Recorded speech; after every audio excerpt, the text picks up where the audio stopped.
Bonjour à chacun d'entre vous, ceux qui sont ici, on est en période de vacances un petit peu réduite, et puis ceux qui nous suivent et éventuellement ceux qui suivront ce temps ensemble en différé. Bienvenue et bonjour à chacun. Nous allons commencer ce matin par la lecture d'un psaume, le psaume 122, un psaume de David, un psaume des degrés, c'est-à-dire c'est un des cantiques que les pèlerins qui venaient à Jérusalem, qui venaient au temple, chantaient alors qu'ils étaient en train de monter les différentes stations qu'ils avaient en direction du temple qui était bien entendu au-dessus de la colline.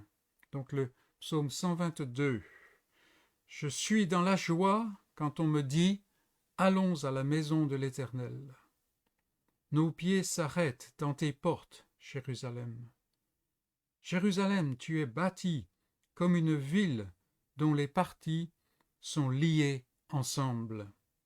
C'est là que montent les tribus de l'Éternel, selon la loi d'Israël, pour louer le nom de l'Éternel. Car là sont les trônes pour la justice, les trônes de la maison de David.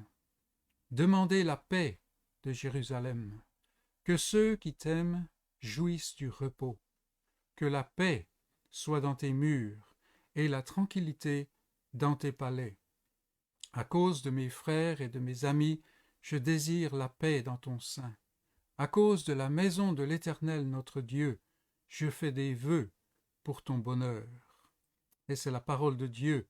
Je vous invite à nous courber devant lui. Prions. Ô Seigneur notre Dieu, quelle merveilleuse parole nous avons dans ce psaume, cette réjouissance d'avoir un lieu où la paix est faite entre toi et l'homme pécheur. Et ce lieu, c'est dans la ville du grand roi. Seigneur, nous te louons, et alors que nous nous réunissons, alors que nous commençons ce temps ensemble, nous prenons conscience, Seigneur, que ce matin, si nous sommes là, c'est parce que tu nous as adressé une sainte convocation. Tu l'as fait le jour où tu as touché notre cœur, si tu l'as fait, et tu l'as fait encore ce matin, tu as tout arrangé, si bien Seigneur que nous venons dans ta présence pour plonger nos regards dans la loi parfaite, pour adorer et louer ton nom. Seigneur, nous désirons le faire. Garde-nous, Seigneur, de vivoter dans la routine, de simplement faire des actions d'homme. Donne-nous cette conscience que nous nous réunissons avec le Dieu vivant. Nous sommes attachés à la terre par nature, Seigneur, et nous avons besoin de ton Saint-Esprit, ce Saint-Esprit que tu donnes librement en Jésus-Christ. Nous avons besoin de ton Saint-Esprit, que ton Saint-Esprit agisse par sa puissance sur nos cœurs, sur notre esprit, pour que nous puissions louer ton nom, ton saint nom. Ô Seigneur, sois béni et qu'il te plaise de te réunir avec ton peuple, ici et par toute la terre, aujourd'hui, car nous venons dans le nom de Christ. Amen. Et oui, effectivement, quand nous lisons ce psaume, qui est une merveilleuse prière ou louange au Seigneur, nous comprenons combien le cœur des Israélites était pris par la réalité, par la réalisation de cette alliance de grâce. Mais l'Israélite devait repartir, il devait quitter le temple, quitter Jérusalem, refaire tout le chemin pour aller chez lui. Mais ce psaume nous parle d'une image beaucoup plus grande, beaucoup plus vraie, une image qui se trouve en Christ. Et en Christ, celui qui est en Christ n'a pas besoin de quitter. Christ est là. Et nous voulons louer le Seigneur. Nous allons prendre nos recueils de cantiques et le chanter au numéro 38 maintenant. Grand Dieu, nous te bénissons, nous célébrons tes louanges. Éternel, nous t'exaltons de concert avec les anges. Si aujourd'hui nous sommes un petit groupe, nous sommes un petit peuple peut-être, tout au moins c'est la sensation que nous en avons souvent, rappelons-nous que si nous célébrons les louanges de l'Éternel, si nous célébrons son nom, nous sommes dans une immense compagnie, une compagnie que nul homme ne peut compter. Chantons au 38.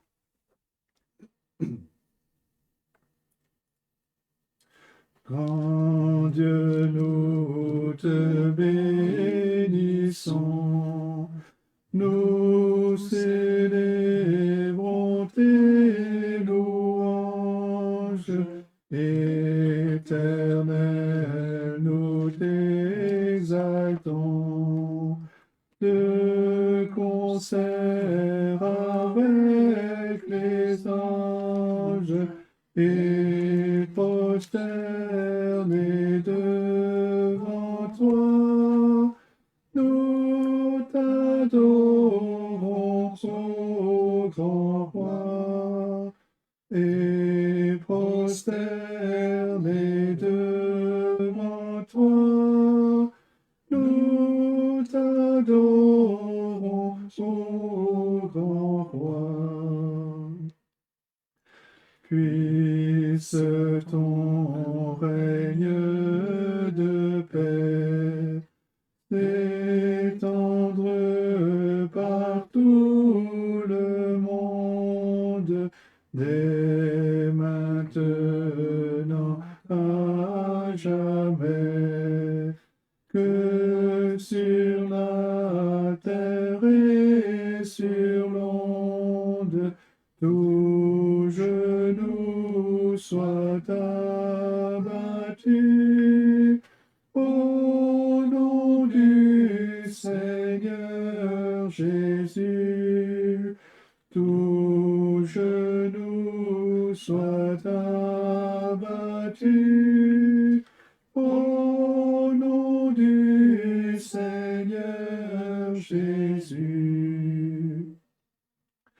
Gloire soit au Saint-Esprit, gloire soit à Dieu le Père, gloire soit à Jésus-Christ, notre Sauveur, notre Père, son immense charité dure à perpétuité. Son immense charité dure à perpétuité.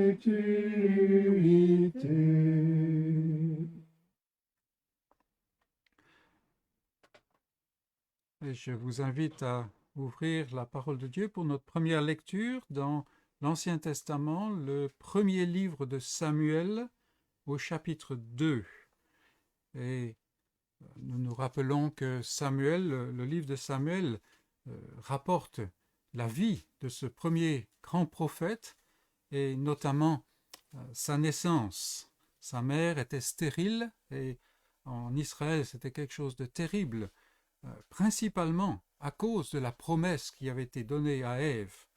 Mais voilà que le Seigneur vient et il a un regard pour Anne, la mère de Samuel, qui est enceinte, qui accouche d'un fils. Et quelle est la première chose que cette femme croyante fait? Elle prie et elle loue le Seigneur. Et nous allons lire au chapitre 2, 1 Samuel 2, donc les versets 1 à 10. Anne pria et dit: Mon cœur se réjouit en l'Éternel. Ma force a été relevée par l'Éternel. Ma bouche s'est ouverte contre mes ennemis, car je me réjouis de ton secours. Nul n'est saint comme l'Éternel. Il n'y a point d'autre Dieu que toi. Il n'y a point de rocher comme notre Dieu. Ne parlez plus avec tant de hauteur, que l'arrogance ne sorte plus de votre bouche, car l'Éternel est un Dieu qui sait tout, et par lui sont pesées toutes les actions. L'arc des puissants est brisé, et les faibles ont la force pour ceinture. Ceux qui étaient rassasiés se louent pour du pain, et ceux qui étaient affamés se reposent. Mais la stérile enfante 7 fois, et celle qui avait beaucoup d'enfants est flétrie. L'Éternel fait mourir, et il fait vivre. Il fait descendre au séjour des morts, et il en fait remonter. L'Éternel appauvrit, et il enrichit. Il abaisse, et il élève. De la poussière il retire le pauvre. Du fumier il relève l'indigent, pour le faire asseoir avec les grands. Et il leur donne en partage un trône de gloire. Car à l'Éternel sont les colonnes de la terre, et c'est sur elles qu'il a posé le monde. Il gardera les pas de ses bien-aimés, mais les méchants seront réduits au silence dans les ténèbres.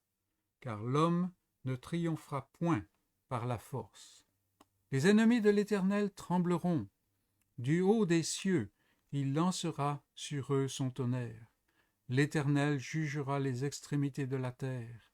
Il donnera la puissance à son roi, et il relèvera la force de son oint. Et c'est la parole de Dieu. Et nous remarquons dans cette prière, prière de louange, en fait, une caractéristique qui est souvent absente de nos prières de louange. Rappelons-nous, voilà cette femme croyante, c'est évident. Cette femme vient de recevoir la réponse, l'exaucement de ses grands désirs. Et c'est intéressant de remarquer qu'il y a une chose qui n'est pas dans cette prière de louange. Il n'y a rien au sujet de son expérience. Cette prière de louange se focalise uniquement sur qui est Dieu et ce qu'il fait, sa grandeur, sa souveraineté. Et puis dans le dernier verset que nous avons lu, nous voyons que c'est une prière qui est adressée en espérance. Il y a quelqu'un qui vient et qui apportera la puissance, la consommation de ce dessein que Dieu a dans l'alliance. Donc nous voyons de quoi alimenter nos prières de louange et prier d'une manière qui soit biblique. Gardons ces choses à l'esprit et nous allons continuer maintenant avec le chant d'un cantique bien connu, le 247, Torrent d'amour et de grâce. Amour du Sauveur en croix, à ce grand fleuve qui passe, je m'abandonne et je crois. Est-ce que votre vision du salut qui est en Christ, la vision d'un grand fleuve, de quelque chose qui inonde, qui passe au-delà des rives et qui envahit toutes sortes de territoires. Le 247.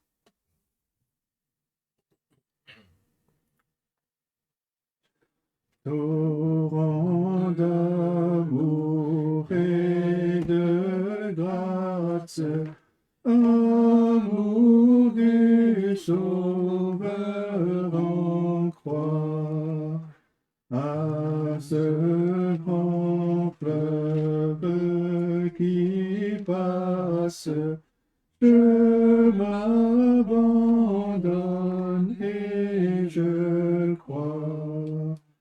Je crois à ton sacrifice, ô Jésus, agneau de Dieu, et couvert par ta justice, j'entrerai dans le saint lieu. Ah, que partout se répande ce fleuve à la grande voix, que tout l'univers entende l'appel qui vient de la croix. Je crois à ton sacrifice, ô Jésus, agneau de Dieu,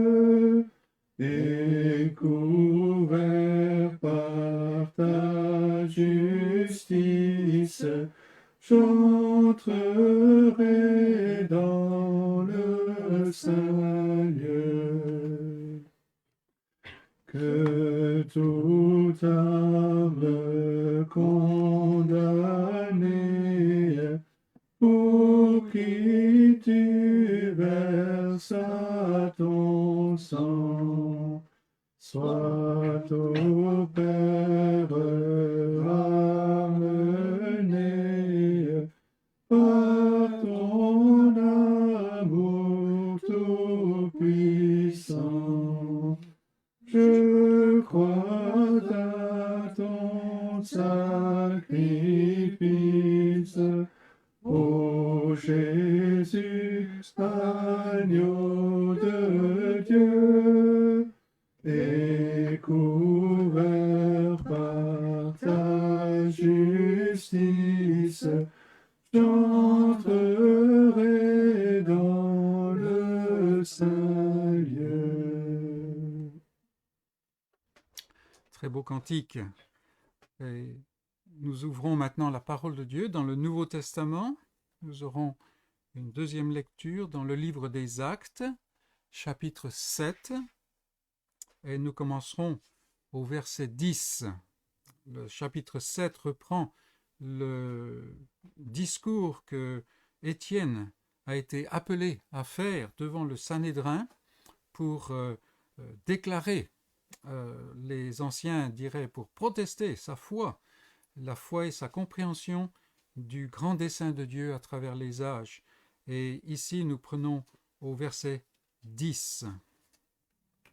Donc, Acte 7, verset 10. Mais Dieu fut avec lui, c'est Joseph, et le délivra de toutes ses tribulations. Il lui donna de la sagesse et lui fit trouver grâce devant Pharaon, roi d'Égypte, qu'il établit gouverneur d'Égypte et de toute sa maison. Il survint une famine dans tout le pays d'Égypte et dans celui de Canaan. La détresse était grande, et nos pères, c'est-à-dire Israël, Jacob et sa famille, ne trouvaient pas de quoi se nourrir. Jacob apprit qu'il y avait du blé en Égypte, et il y envoya nos pères une première fois. Et la seconde fois, Joseph fut reconnu par ses frères, et Pharaon sut de quelle famille il était. Puis Joseph envoya chercher son père Jacob et toute sa famille, composée de 75 personnes. Jacob descendit en Égypte, où il mourut, ainsi que nos pères, et ils furent transportés à Sichem, et déposés dans le sépulcre qu'Abraham avait acheté à prix d'argent des fils de Hamor, père de Sichem. Le temps approchait où devait s'accomplir la promesse que Dieu avait faite à Abraham, et le peuple s'accrut et se multiplia en Égypte, jusqu'à ce que parut un autre roi qui n'avait pas connu Joseph. Ce roi, usant d'artifices contre notre race, maltraita nos pères, au point de le faire exposer leurs enfants pour qu'ils ne vivent pas. Et c'est ici la parole de Dieu. Je vous invite à loisir à lire tout le chapitre 7 des Actes, ce discours, cette défense d'Étienne. Mais en fait, ici, Étienne et Dieu, par l'entremise d'Étienne, fait deux choses, notamment. La première, c'est de montrer qu'il a un dessein. Ce dessein s'accomplit. Il l'avait déjà promis à Abraham 430 ans avant que les choses se passent. Et on peut se demander surtout, qu'est-ce qui se passe ici? Voilà que Jacob descend en Égypte, mais nous savons, parce que nous avons la perspective de l'histoire, nous savons que cela va amener en son temps l'esclavage et puis l'exode et tout le périple, les errances dans le désert du Sinaï. Qu'est-ce que Dieu fait ici? Et c'est précisément une des choses que Étienne veut montrer, que Dieu n'agit pas comme un homme. Il agit d'une manière étrange, d'une manière mystérieuse, mais son dessein s'accomplit continuellement. Et aujourd'hui, nous pouvons tirer des leçons spirituelles de ces événements historiques qui ne sont pas allés dans une ligne droite à la manière des hommes, quoique les hommes tordent un peu pas mal les choses, n'est-ce pas? Et voilà une des choses que Étienne montre ici. La deuxième, c'est que Dieu utilise ceux que les hommes rejettent. Là, c'est Joseph.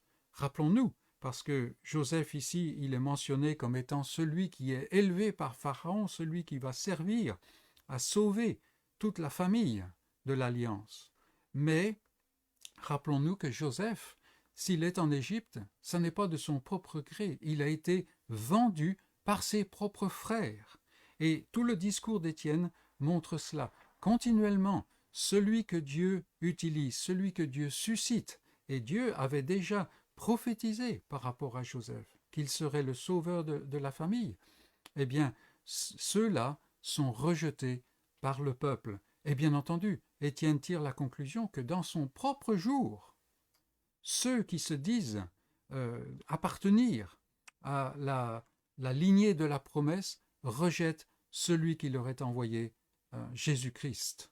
Et cela a rendu les Juifs fous de rage, mais cela a aussi planté une pensée, une conviction dans le cœur d'un jeune homme qui était là et qui gardait par la suite les manteaux de ceux qui lapidaient Étienne.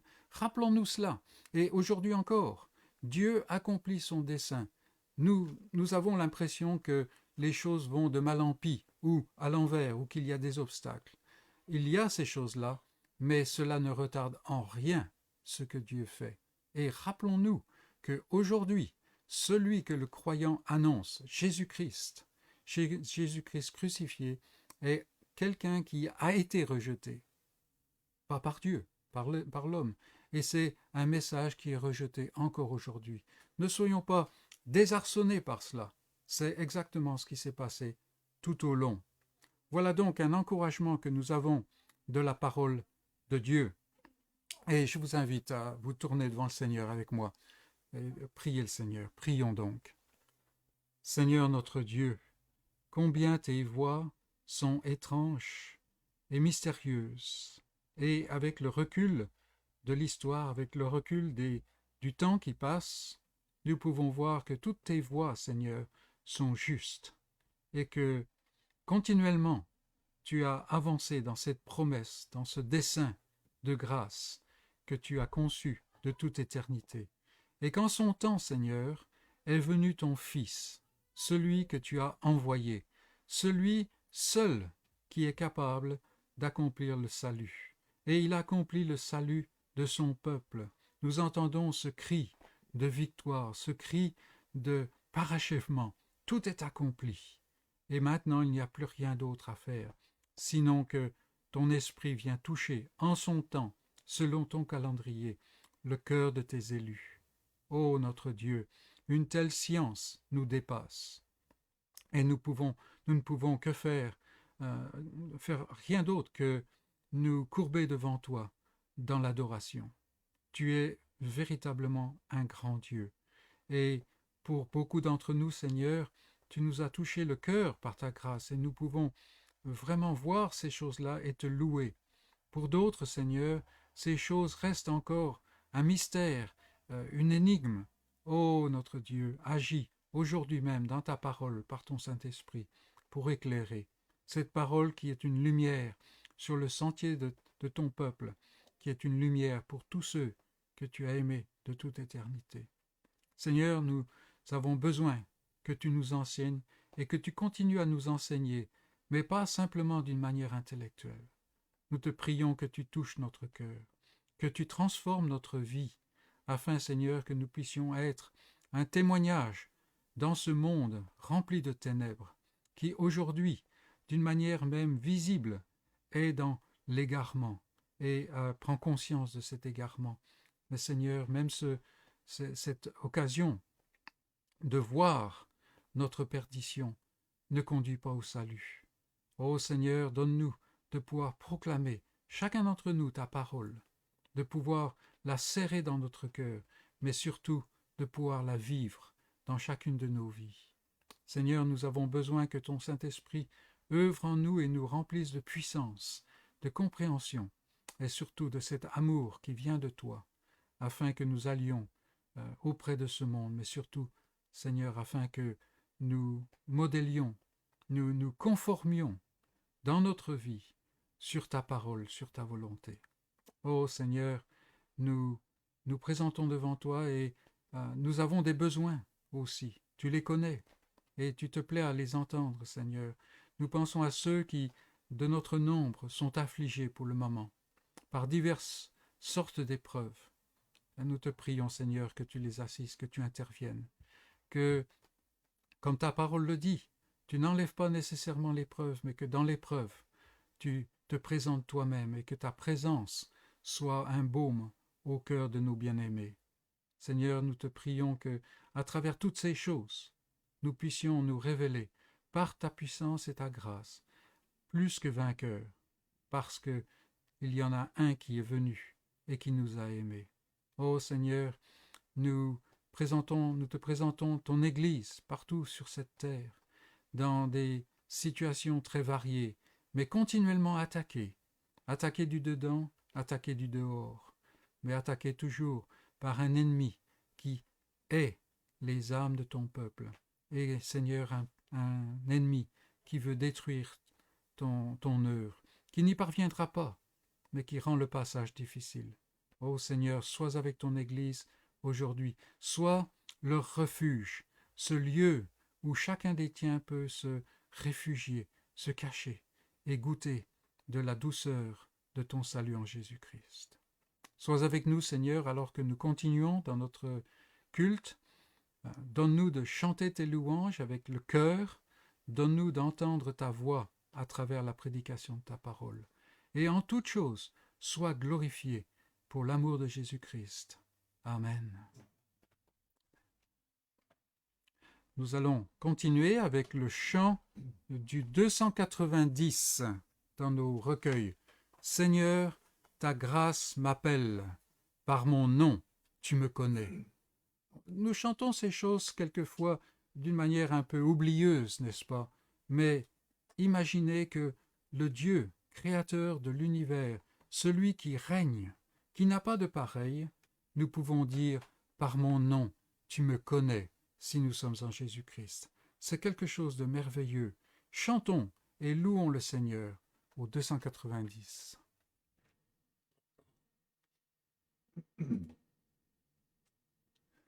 Seigneur, ta grâce m'appelle, par mon nom tu me connais, et mon cœur longtemps rebelle se donne à toi pour jamais.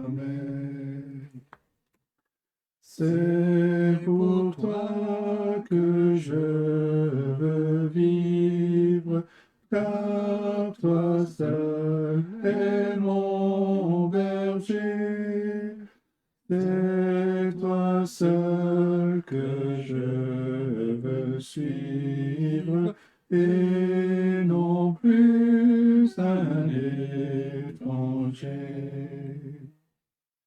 N'as-tu pas donné ta vie pour me sauver, bon pasteur? Gloire à ta grâce infinie, gloire à toi, mon Rédempteur. Ainsi mon âme courage, Jésus marche devant toi, et jusqu'au bout du voyage, son amour veille sur moi.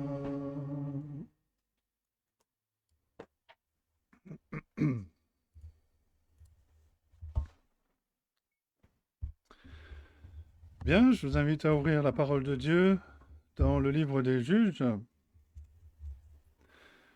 Et nous allons lire le chapitre 13.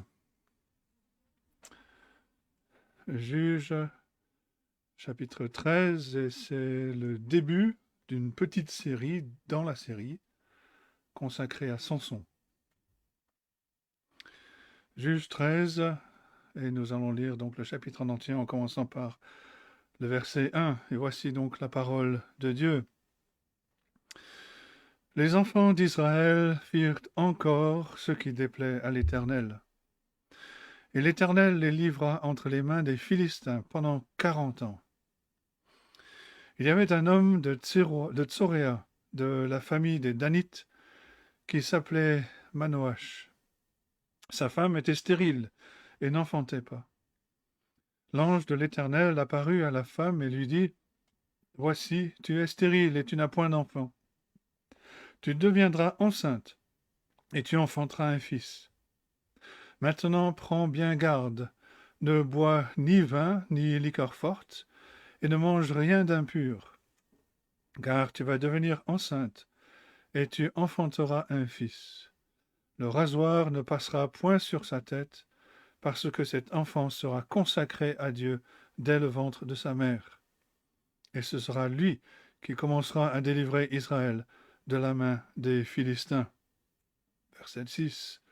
La femme alla dire à son mari : « Un homme de Dieu est venu vers moi, et il avait l'aspect d'un ange de Dieu, un aspect redoutable. Je ne lui ai pas demandé d'où il était, et il ne m'a pas fait connaître son nom. Mais il m'a dit : tu vas devenir enceinte, et tu enfanteras un fils. Et maintenant ne bois ni vin ni liqueur forte, et ne mange rien d'impur, parce que cet enfant sera consacré à Dieu dès le ventre de sa mère, jusqu'au jour de sa mort. » Manoach fit cette prière à l'Éternel. « Ah, Seigneur, que l'homme de Dieu que tu as envoyé vienne encore vers nous, et qu'il nous enseigne ce que nous devons faire pour l'enfant qui naîtra. » Dieu exauça la prière de Manoach, et l'ange de Dieu vint encore vers la femme. Elle était assise dans un champ, et Manoach, son mari, n'était pas avec elle. Elle courut promptement donner cette nouvelle à son mari et lui dit : « Voici, l'homme qui était venu l'autre jour vers moi m'est apparu. » Manoach se leva, suivit sa femme, alla vers l'homme et lui dit : « Est-ce toi qui as parlé à cette femme ? » Il répondit : « C'est moi. » Manoach dit : « Maintenant, si ta parole s'accomplit, que faudra-t-il observer à l'égard de l'enfant, et qu'y aura-t-il à faire ? » L'ange de l'Éternel répondit à Manoach : « La femme s'abstiendra de tout ce que je lui ai dit. Elle ne goûtera d'aucun produit de la vigne, elle ne boira ni vin ni liqueur forte, et elle ne mangera rien d'impur. Elle observera tout ce que je lui ai prescrit. » Manoach dit à l'ange de l'Éternel : « Permets-nous de te retenir et de t'apprêter un chevreau. » L'ange de l'Éternel répondit à Manoach : « Quand tu me retiendrais, je ne mangerai pas de ton mets. Mais si tu veux faire un holocauste, tu l'offriras à l'Éternel. » Manoach ne savait point que c'était un ange de l'Éternel. Et Manoach dit à l'ange de l'Éternel : « Quel est ton nom, afin que nous te rendions gloire quand ta parole s'accomplira ?» L'ange de l'Éternel lui répondit : « Pourquoi demandes-tu mon nom ? Il est merveilleux. » Manoach prit le chevreau et l'offrande, et fit un sacrifice à l'Éternel sur le rocher. Il s'opéra un prodige pendant que Manoach et sa femme regardaient. Comme la flamme montait de dessus l'autel vers le ciel, l'ange de l'Éternel monta dans la flamme de l'autel. À cette vue, Manoach et sa femme tombèrent la face contre terre. L'ange de l'Éternel n'apparut plus à Manoach et à sa femme. Alors Manoach comprit que c'était l'ange de l'Éternel. Et il dit à sa femme : « Nous allons mourir, car nous avons vu Dieu. » Sa femme lui répondit : « Si l'Éternel avait voulu nous faire mourir, il n'aurait pas pris de nos mains l'holocauste et l'offrande. Il ne nous aurait pas fait voir tout cela, et il ne nous aurait pas maintenant fait entendre pareille chose. » La femme enfanta un fils et lui donna le nom de Samson. L'enfant grandit et l'Éternel le bénit. Et l'esprit de l'Éternel commença à l'agiter à Machané-Dan, entre Tsoréa et Eshtaol. Et c'est la parole de Dieu. L'histoire de Samson est une énigme, est une intrigue pour beaucoup de personnes. C'est ce qu'on utilise pour faire des films ou pour écrire des romans. Et ceux qui aiment le Seigneur pourraient se demander pourquoi plus d'espace est consacré à Samson qu'à n'importe quel autre juge.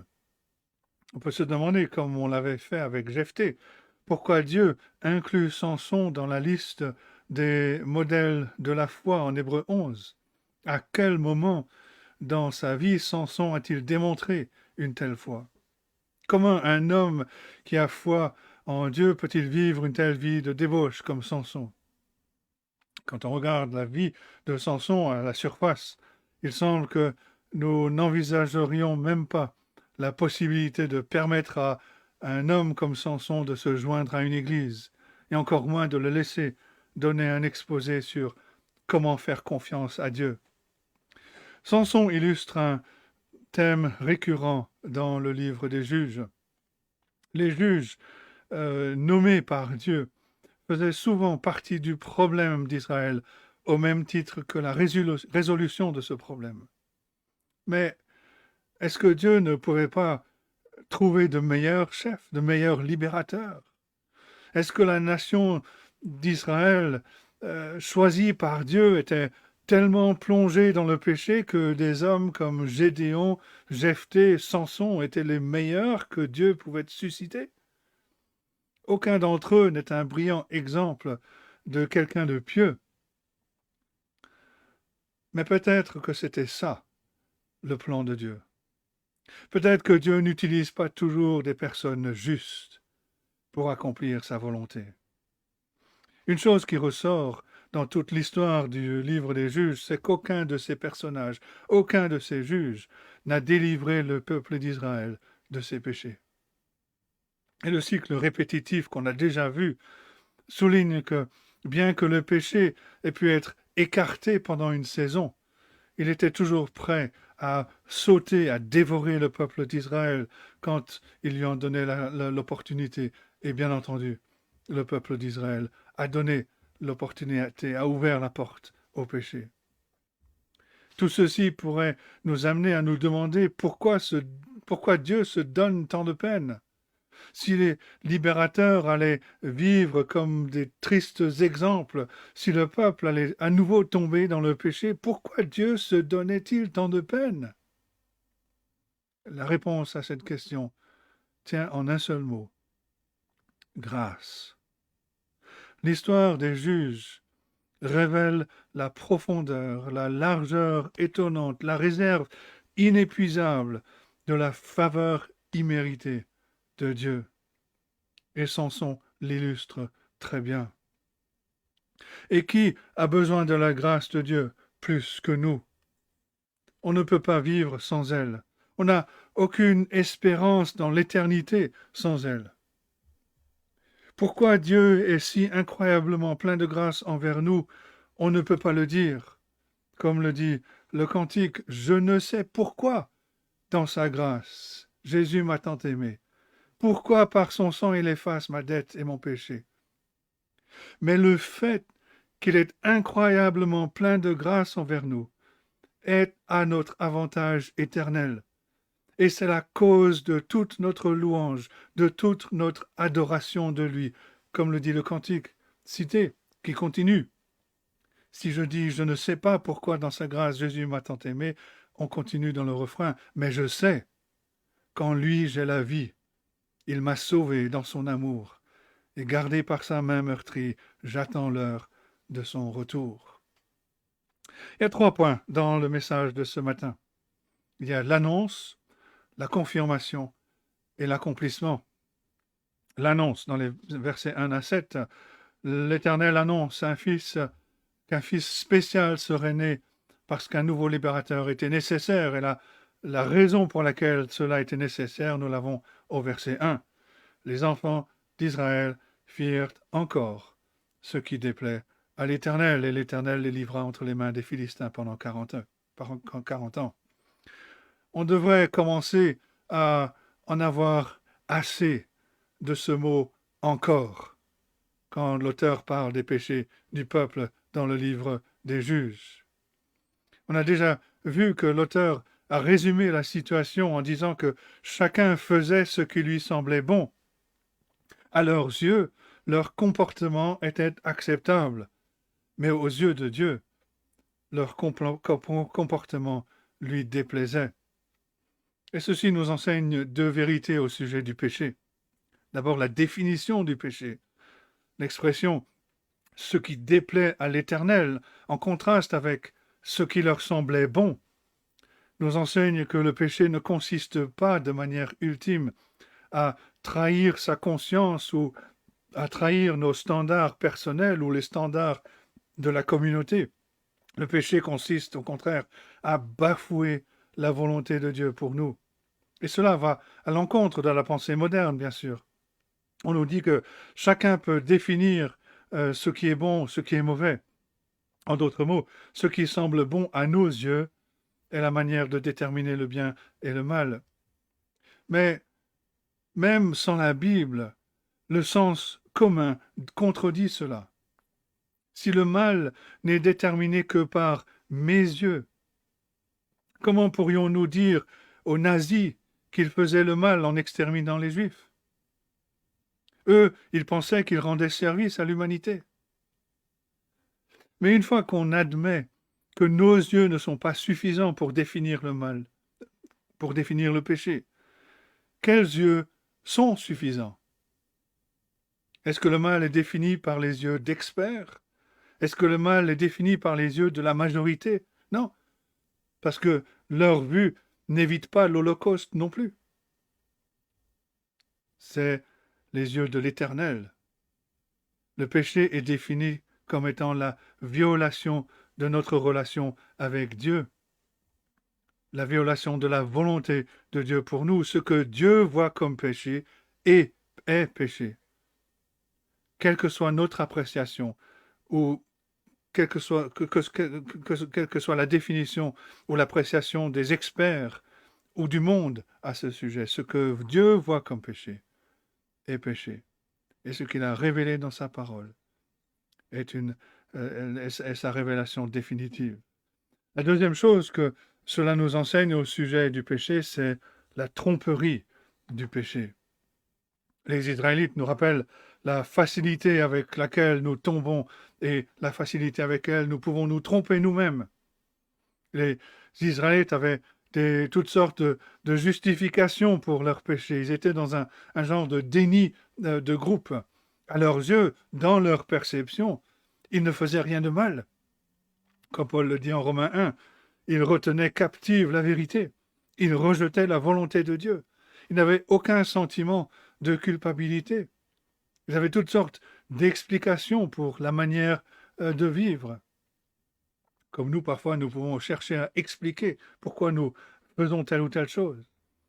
Alors, sans entrer dans les détails, nous savons que la racine de leur problème et la racine de notre problème, c'est l'idolâtrie. Les idoles ne sont pas toujours des choses qui sont mauvaises en soi, mais ce peut être des bonnes choses qui deviennent des buts et des espérances ultimes. La ligne, par exemple, entre travailler dur et faire du travail son idole, ou aimer sa famille et faire de sa famille son idole, est une ligne qui est très fine. Mais une idole est par nature trompeuse. Elle nous dit que nous sommes responsables, attentifs, que nous sommes sages si nous travaillons si dur, alors que nous avons mis le travail à la place de Dieu dans nos cœurs. Et en cela, nous faisons ce qui est mal aux seuls yeux de l'univers qui comptent réellement, les yeux de Dieu. Et cela devrait nous conduire à veiller sur nous-mêmes, à nous remettre en question par rapport à la parole de Dieu, en méditant la parole de Dieu et en regardant ce que la parole de Dieu nous dit. Parce qu'on trouve toujours des moyens pour justifier le péché, des moyens qui ne semblent pas mauvais à nos yeux. Thomas Brooks, un puritain du XVIIe siècle, dit ceci: « Satan peint le péché avec les couleurs de la vertu. » et le péché est trompeur. Mais donc, encore une fois, le peuple d'Israël est tombé dans le péché. Et encore une fois, Dieu a suscité un ennemi pour opprimer Israël. Et cette fois-ci, Dieu a ouvert la porte pour permettre aux Philistins de venir harceler Israël. Le peuple des Philistins était localisé en grande partie sur la côte ouest. Et le peuple a déjà fait partie de l'histoire d'Israël. À partir de cet instant dont nous lisons ici, et pendant tout le règne de David, ce qui va couvrir à peu près une centaine d'années, les Philistins allaient être une épine dans le pied d'Israël. Mais encore une fois, Dieu a suscité un libérateur. Mais vous remarquerez que cette fois-ci, personne n'a rien demandé. Personne n'a crié à Dieu à cause de l'oppression suite au péché, ce qui est un commentaire triste sur la condition spirituelle du peuple. Ils étaient si engloutis dans le péché que les conséquences de leur péché ne les ont même pas motivés à crier à Dieu pour son aide. De même, nous sommes dans une condition spirituelle triste quand nous concédons la domination du péché dans nos vies. Et pourtant, beaucoup de croyants professants sont satisfaits de vivre avec un péché connu dans leur vie sans qu'il y ait repentance. On appelle cela attrister l'esprit ou éteindre l'esprit. Or, Paul nous exhorte justement de ne pas le faire en 1 Thessaloniciens 5, 19. Nous ne connaissons rien de la communion avec Dieu si nous ne sommes pas prêts à crier à Dieu pour nous délivrer du péché. Mais même si le peuple n'a pas crié à Dieu, Dieu est tellement plein de grâce que parfois il nous délivre même quand nous ne le demandons pas. Personne en Israël n'a demandé, n'a prié pour un libérateur, mais Dieu va leur envoyer Samson. Et de même quand nous ne demandons pas pour être délivrés, Dieu choisit parfois de nous manifester sa grâce envers nous.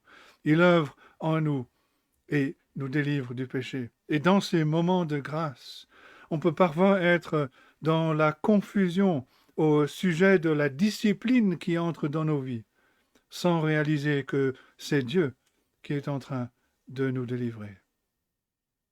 Dieu a donné une promesse en particulier à une certaine femme. Verset 2. Cette femme était stérile. Il y avait un homme de Tsoréa, de la famille des Danites, qui s'appelait Manoach. Sa femme était stérile et n'enfantait pas. Les mots « il y avait un homme » soulignent le droit que Dieu a de choisir ses serviteurs. Cet homme est identifié par sa ville et sa tribu.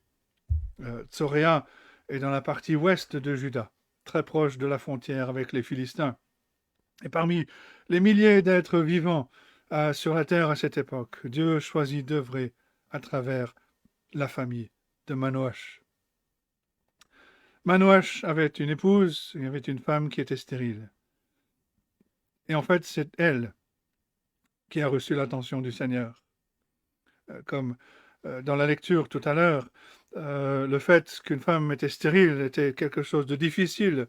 Ce n'était pas rare, mais c'était une condition difficile, une condition triste, dans une culture où le maintien de la lignée familiale était honoré, et peut-être voire même impératif.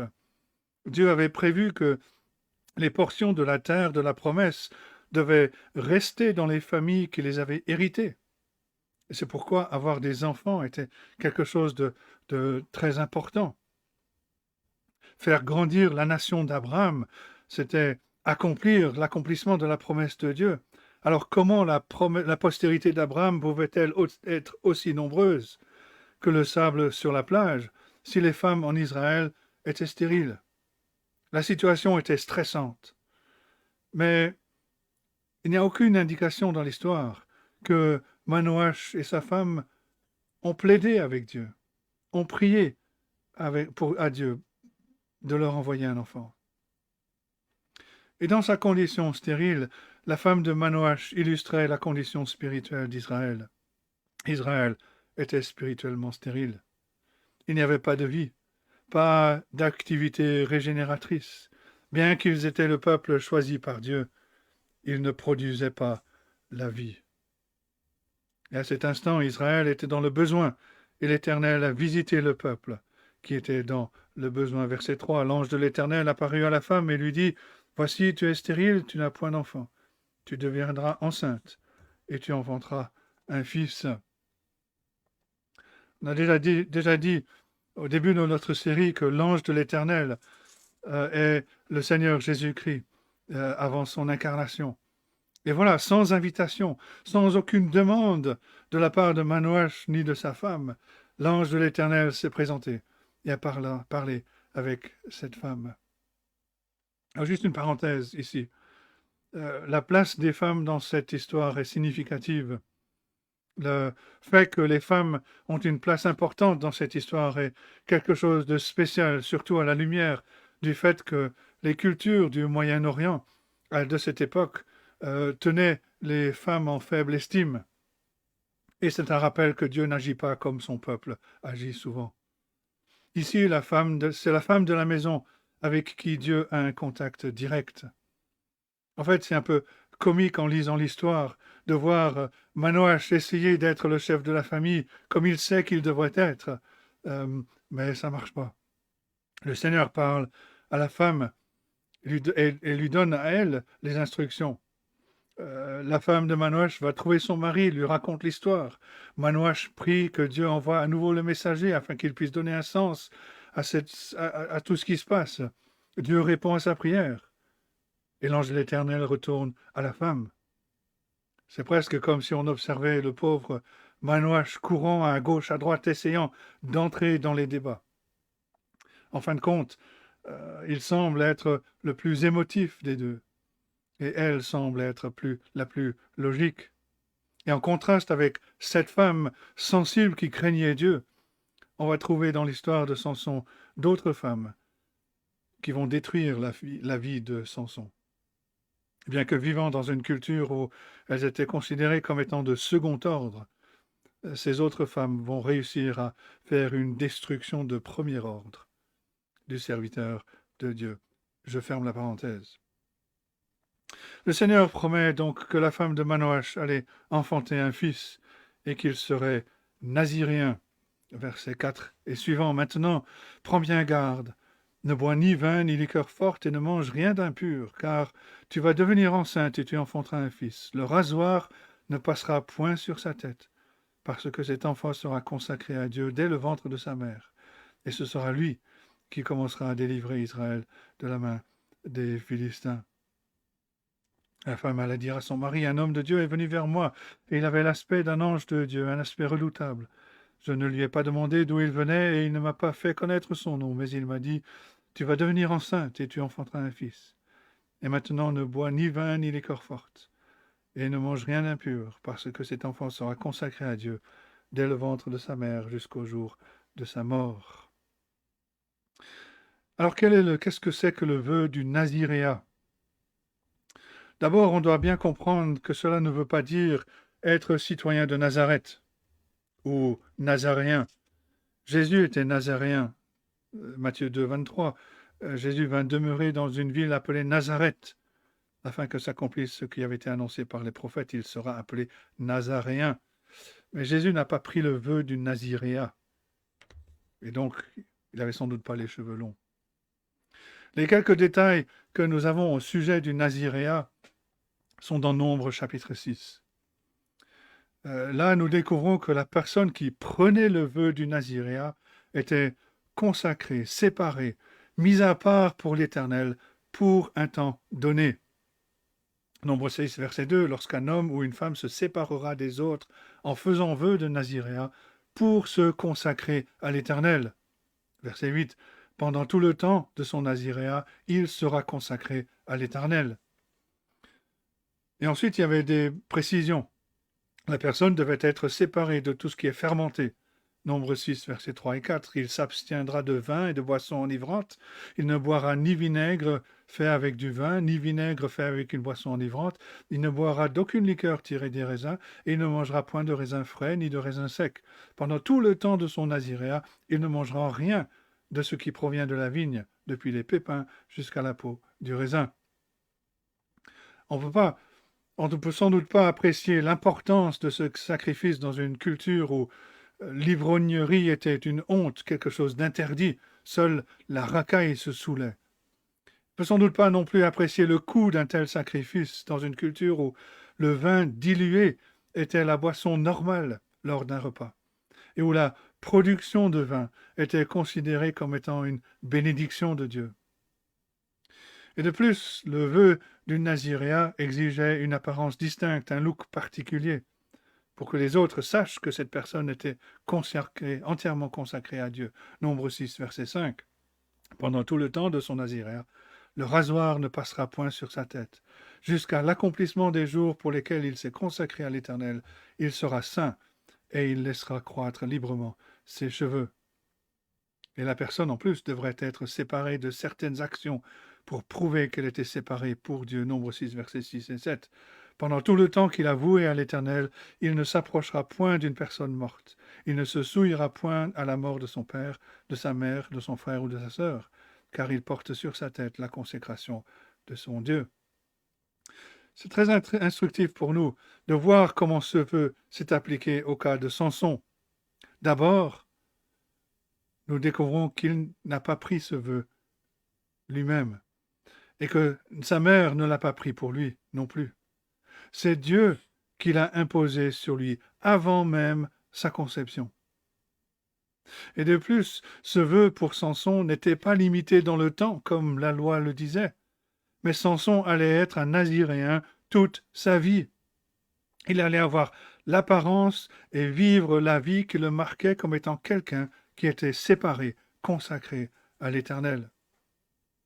Et la mère de Samson a obéi à la parole de Dieu.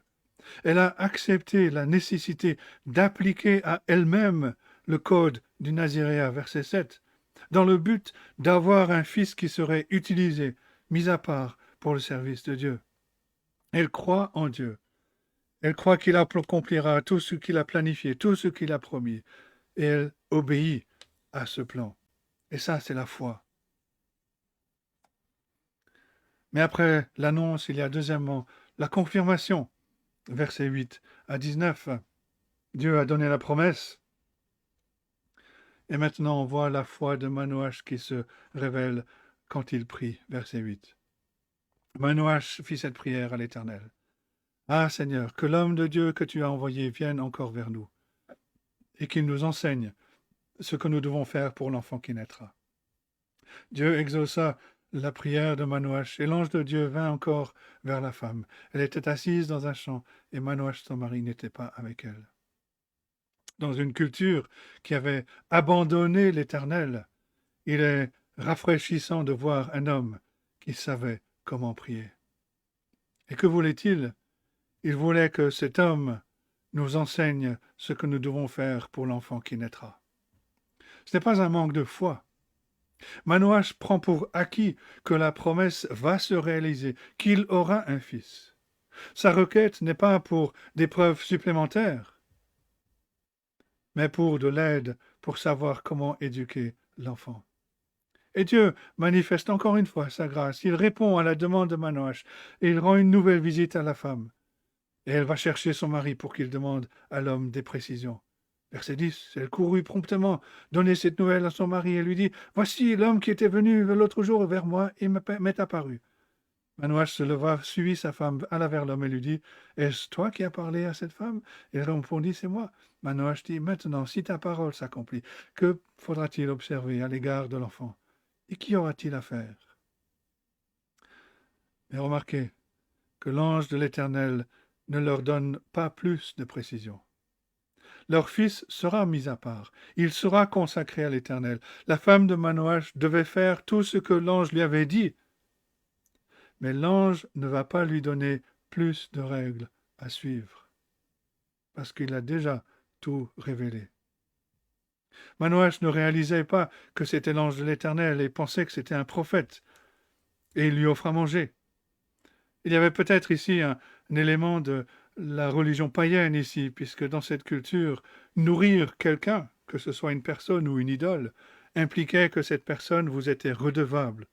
Et de même, connaître le nom de quelqu'un voulait dire connaître son caractère, ça établissait une relation avec des devoirs de chaque côté. Manoach essaye encore de faire dire à l'ange les règles qu'il devait suivre pour l'éducation de son fils. Et ceci expliquerait pourquoi l'ange ne mange pas avec lui. Alors qu'à d'autres moments, les anges ont mangé avec les hommes.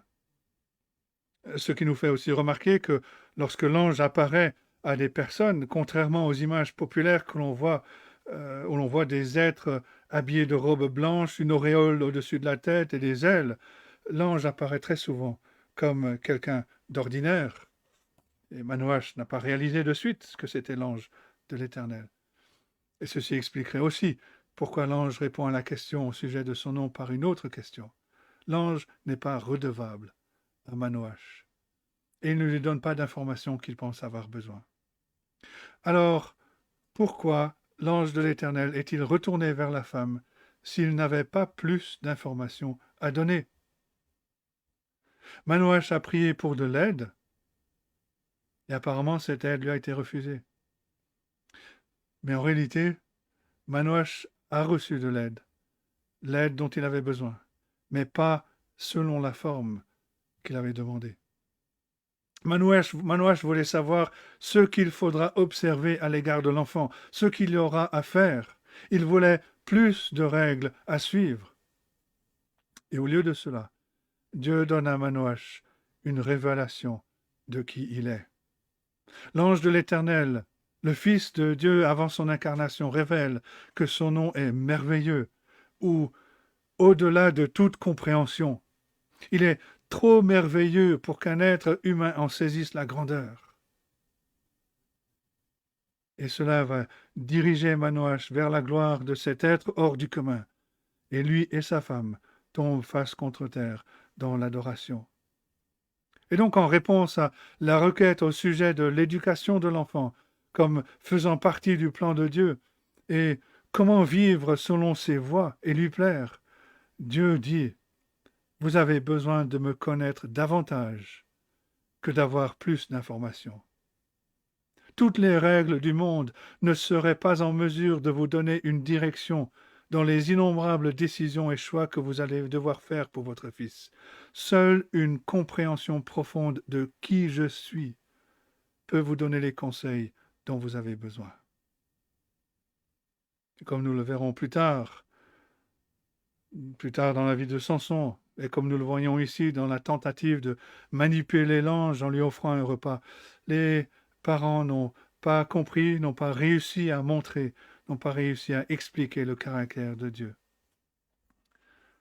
Mais le message de Dieu pour eux est le même pour nous.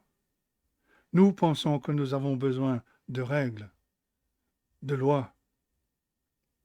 Mais en fait, nous avons besoin de connaître Dieu, qui se révèle parfaitement en Jésus-Christ. Dieu ne nous donne pas et il ne donnera pas un manuel pour chaque tournant, pour chaque doute, pour chaque décision dans nos vies. Il nous donne quelque chose de meilleur. Il nous donne lui-même. Troisième grand point, l'accomplissement. Y avait-il un doute que la promesse se réaliserait? Est-ce que Dieu allait les tuer ou les raccorder sa grâce? Manoach et sa femme ont compris avec qui ils avaient parlé, et ça, c'était une affaire sérieuse. Verset 21, l'ange de l'Éternel n'apparut plus à Manoach et à sa femme. Alors Manoach comprit que c'était l'ange de l'Éternel. Ils ont compris finalement qu'ils avaient parlé avec le Seigneur lui-même. Ils savaient que la promesse étonnante était la promesse de Dieu pour la gloire de Dieu. Mais ceci dit, Manoach et sa femme ont pensé que la mort était proche. Verset 22, Manoach dit à sa femme: nous allons mourir, car nous avons vu Dieu.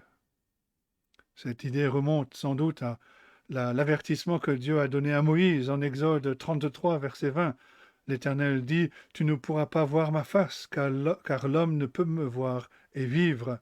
Gédéon avait réagi de la même façon quand il a réalisé qui était l'ange de l'Éternel. Juge 6, verset 22. Gédéon, voyant que c'était l'ange de l'Éternel, dit « Malheur à moi, Seigneur éternel, car j'ai vu l'ange de l'Éternel face à face. » Théologiquement parlant, Manoach avait raison. Mais ils avaient affaire avec le Dieu de grâce, qui n'est pas limité par les conclusions humaines. Verset 23, sa femme lui dit « Si l'Éternel avait voulu nous faire mourir, il n'aurait pas pris de nos mains l'holocauste et l'offrande. Il ne nous aurait pas fait voir tout cela. Il ne nous aurait pas maintenant fait entendre pareille chose. » La femme logique dit à son mari émotif « Attends un peu, réfléchis à ce sujet. L'Éternel a accepté l'offrande qu'il lui avait apportée. De plus, comment Dieu allait-il accomplir sa promesse au sujet de leur fils s'il décidait de les tuer? Cela nous rappelle que la foi n'est pas l'absence de réflexion, mais c'est réfléchir et agir sur la base de la parole et des promesses de Dieu. Et donc Dieu a gardé sa promesse. Il a manifesté sa grâce pour ce fils spécial. L'Éternel bénit Samson. La femme enfanta un fils, lui donna le nom de Samson. L'enfant grandit, l'Éternel le bénit. Et l'esprit de l'Éternel commença à l'agiter à Machané Dan, entre Tsoréa et Eshtaol. Il n'y a rien de semblable, il n'y a rien qui ressemble au chapitre 13 dans le reste du livre des Juges. Alors pourquoi l'auteur passe-t-il autant de temps sur l'annonce et la naissance de Samson? Parce qu'il veut montrer que dans ce cas, Dieu n'a pas suscité un libérateur qui était déjà disponible, si on peut dire, comme les autres. Non, il a suscité quelqu'un avant même sa naissance. Et cela souligne que la délivrance de Dieu n'est pas une gestion de crise divine, mais un plan que Dieu a prévu depuis avant même la fondation du monde. Et Samson annonce quelqu'un qui est plus grand que lui, le Seigneur Jésus-Christ, qui, comme le dit 1 Pierre 1 verset 20, a été prédestiné avant la fondation du monde et manifesté à la fin des temps à cause de vous. On a du mal à croire qu'une chose qui s'est passée avant la fondation du monde soit pour notre bien. Et pourtant c'est le cas. Il n'y a pas de doute que Dieu allait œuvrer par l'intermédiaire de Samson. Il a été conçu miraculeusement, choisi par Dieu, mis à part pour le service de Dieu, béni par Dieu, équipé par le Saint-Esprit. Il n'y a pas de doute non plus que Samson ne méritait pas la grâce de Dieu, parce que c'est la nature même de la grâce de Dieu, d'être immérité. C'est la faveur imméritée, gratuite, que le Dieu glorieux, majestueux, 3 fois saint, déverse sur nous en Jésus-Christ. Et pour terminer, je citerai simplement un cantique que nous avons chanté ici, un cantique que nous avons chanté en anglais il y a quelque temps, mais dont voici une version française, et je pense que ce serait bien que nous l'apprenions. La première strophe dit ceci: « Ô grâce merveilleuse, don qui nous vient de Dieu, grâce si précieuse, fleuve qui jaillit des cieux. Qui donc saurait décrire sa force et sa fraîcheur, et qui donc a pu dire quelle est sa profondeur? » La deuxième strophe: « Ô grâce qui nous donne le vrai repos du cœur, et qui nous environne quand rôde le malheur. Elle a rompu nos chaînes et couvre nos forfaits, que Satan se démène, nous demeurons en paix. » Troisième strophe: « Grâce sans fond ni rive, plus vaste que la mer, source dont les eaux vives coulent en plein désert. Par ce courant de vie, nous savons porter, et notre âme affranchie chante sa liberté. » Mais entre les strophes, il y a un refrain. Le refrain dit: « Nous n'avons qu'un seul sujet de gloire. C'est ta sainte croix, divin Sauveur. Ta grâce est puissante, toute suffisante, et ton sang nous rend plus que vainqueurs. Plus touchant que l'hymne des archanges et le chant qu'entonnent les élus. Venez, chrétiens, qu'éclatent vos louanges. Gloire à Jésus. » Et si Samson nous a dit à commencer à libérer le peuple, nous avons le véritable libérateur, le Seigneur Jésus-Christ, qui nous a libérés de l'esclavage du péché, de la mort et de la condamnation. alors que nos louanges éclatent effectivement à Dieu qui, en Jésus-Christ, nous a fait grâce et nous a rendus réellement libres. Que Dieu bénisse sa parole à nos cœurs. Amen. Amen. Et merci pour ce passage. Continuons à méditer ces leçons, surtout les leçons qui nous ouvrent la voie à la relation que Dieu a avec son peuple pour la consommation du salut qui est en Jésus-Christ. Nous ne sommes pas simplement intéressés dans des faits historiques, bien qu'ils soient importants. Et maintenant, nous allons ouvrir nos livres de cantiques au 232 pour le chanter. Entends-tu le chant joyeux? Jésus sauve aujourd'hui.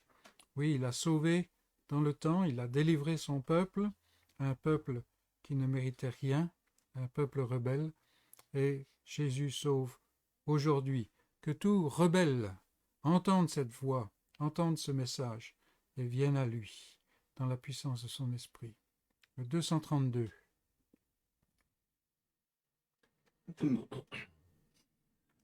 Entends-tu le chant joyeux? Jésus sauve aujourd'hui. Il retentit dans tout lieu. Jésus sauve aujourd'hui. C'est un cri de délivrance, un cantique d'espérance qui remplit l'espace immense. Jésus sauve aujourd'hui. Partout élève la voix, Jésus sauve aujourd'hui. Vaillant héros de la croix, Jésus sauve aujourd'hui. À parler, Jésus t'appelle, répand au loin la nouvelle. En connais-tu de plus belle? Jésus sauve aujourd'hui. Répète aux pécheurs contrits, Jésus sauve aujourd'hui. Ce que le mal a servi, Jésus sauve aujourd'hui.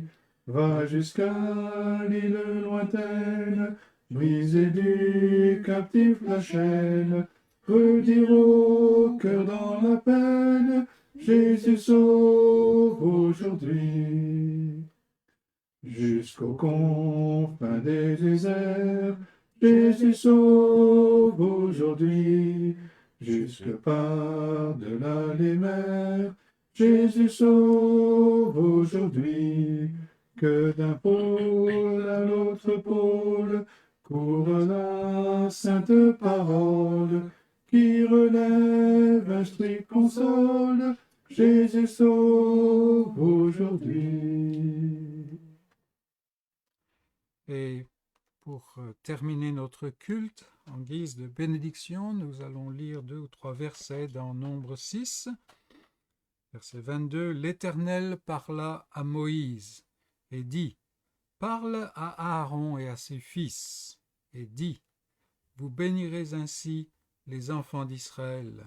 Vous leur direz, que l'Éternel te bénisse et qu'il te garde. Que l'Éternel fasse luire sa face sur toi, et qu'il accorde sa grâce. Que l'Éternel tourne sa face vers toi, et qu'il te donne la paix. C'est ainsi qu'ils mettront mon nom sur les enfants d'Israël, et je les bénirai. Et nous avons aujourd'hui un grand souverain sacrificateur qui fait exactement cela. Bon dimanche, bonne semaine, et que Dieu soit avec son peuple pour se glorifier.